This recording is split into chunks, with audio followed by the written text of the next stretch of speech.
Hi, it's nice to be with you again. How are you today? I'm fine over here, though the weather is a little too warm. Let's start the program today with this achievement by two young Nigerian children. The country has achieved another feat, and like they say, another feather added to her cap. Two young Nigerians, Osine Ihianosime, 13, and his brother ANEKE Ihianosime, 17, co-developed what they call Crocodile Browser. Osine's interest in computers started at the age of 7 when, along with his brother ANEKE, who was 9 at the time, came up with the idea of starting a company. First named DOS with Microsoft Windows as inspiration, it had to be changed to Blue DOS when they discovered that the first name was already taken.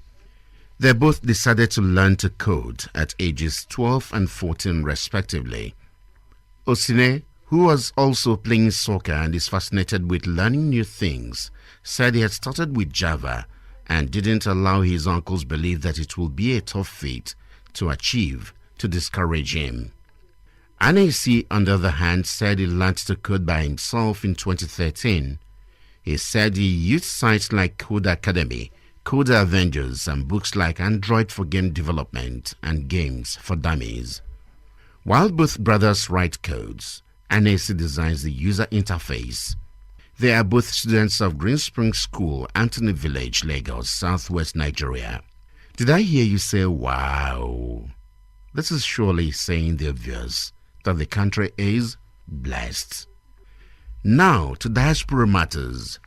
Nigeria's Vice President Yemi Osinbajo has disclosed that the federal government was working on a proposal for the establishment of the Diaspora Commission and the Diaspora Investment Plan and Bond.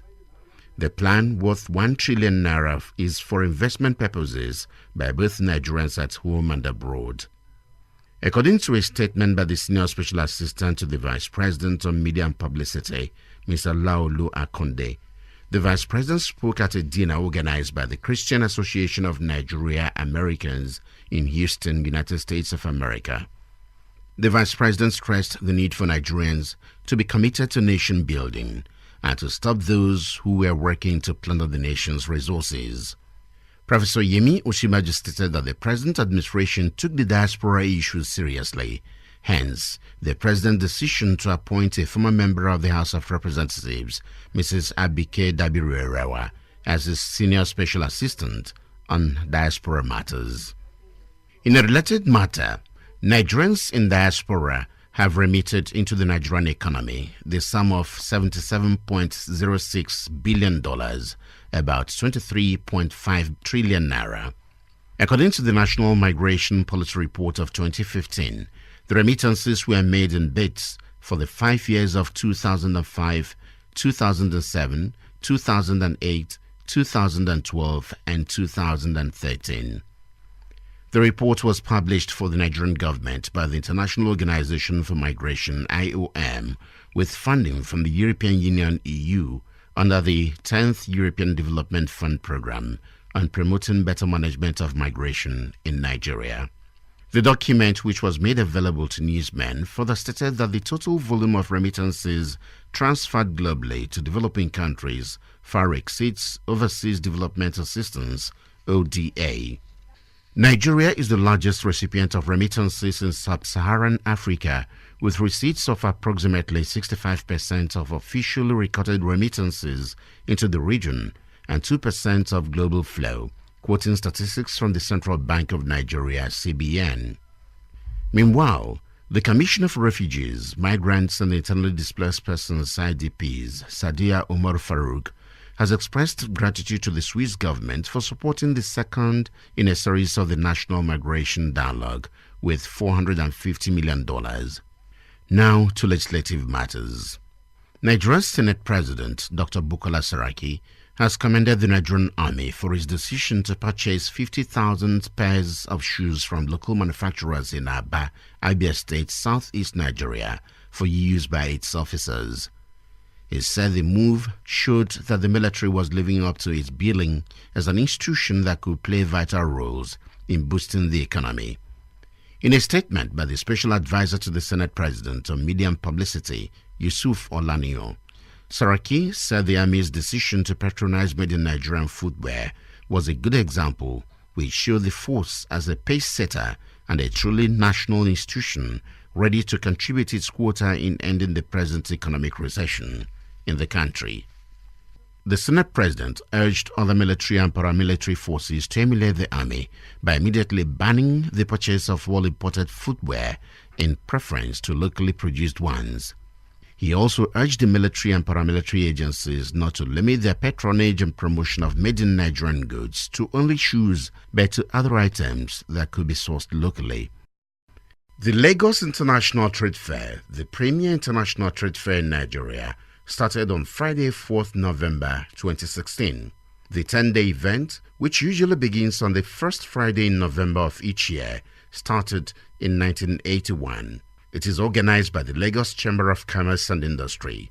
The fair brings into focus the full potentials and business opportunities existing in Nigeria. This year marks the 30th year since the trade fair began, and this year's theme is Positioning the Nigerian Economy for Diversification and Sustainable Growth. Let me now take you to Niger Delta in South Nigeria. A crucial meeting between President Muhammadu Buhari and Niger Delta stakeholders took place in Abuja last Tuesday. It took place at the council chambers of the Presidential Villa, Abuja. The meeting paraded the creme de la creme in the Niger Delta, consisting of 9 states, namely Ondo, Delta, Bayelsa, Rivers, Edo, Cross River, Imo, Akwa Ibom, and Abia. Vice President Yemi Osinbajo, as well as governors of Bayelsa, Delta, Imo, Akwa Ibom, Edo, Cross River were in attendance. Also, the Secretary to the Government of the Federation, Engineer Lawal Babachar, and a handful of other cabinet members were also in attendance. The service chiefs, as well as a critical section from the National Assembly, were also present. Among the stakeholders from Niger Delta included Chief Edwin Clark, His Royal Majesty Chief Dietus Piff, former Governor of Cross River State Donald Duke, former Governor of Akwa Ibom, Obong Victor Atta, Ankyo Briggs, Alabo Graham Douglas, Timi Alaibe, Mr. Nduka Obagbena, and a host of others. It will be recalled that Niger Delta region has been facing the activities of militants, which have greatly affected oil production and arguably the mainstay of the nation's economy. Still on the Niger Delta, stakeholders from the oil-rich Niger Delta under the aegis of the Pan-Niger Delta Forum have attributed the renewed militancy in the region to what they called alienation and lack of meaningful development of the area. They had consulted widely and had come up with 16 points that could help the federal government achieve its Quick Wins initiative. The Amayanabo of Tuwon Brass, Bayelsa State, King Alfred Dietus Piff, presented the request to President Buhari at a meeting the leaders had with him at the Presidential Villa. The meeting, held behind closed doors, had 5 state governors, traditional rulers, and stakeholders from the region in attendance. And in a related development, Nigerian Senate President Bukola Saraki has stated the Senate would introduce a host community legislation to complement the governance and institutional framework bill of the revised Petroleum Industry Bill. The PIB passed second reading at the Senate on Wednesday last week. The Senate President said the legislation would address issues relating to community participation, security, and the ecological debt incurred by host communities from oil extraction. Saraki, in a statement by the Special Advisor to the Senate President on Media and Publicity, Yusuf Olaniyan, said with the institutional and governance framework aspect of the PIB at the committee stage, it was necessary for the Senate to begin work on the passage of the host community development legislation. The Senate President expressed optimism that work on the passage of the 2 key bills will be nearing completion stage before the end of the year. Saraki also said he had asked senators to work together and introduce the host community development legislation within 4 weeks. And now to celebrations.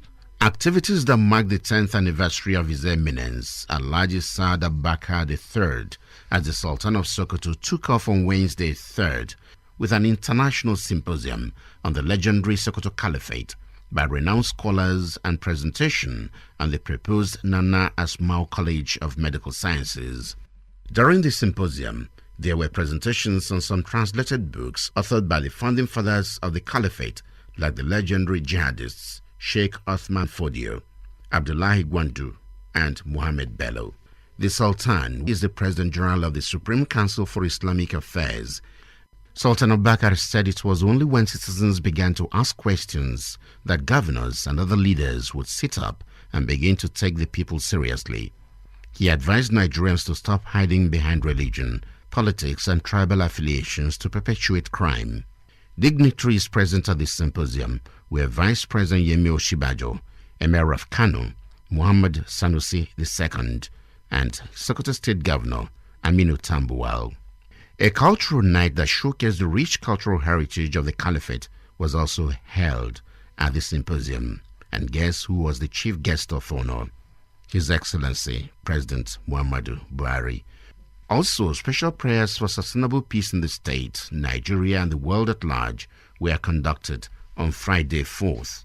The grand finale took place on Saturday, where guests were treated to a grand durbar that featured thousands of horse riders.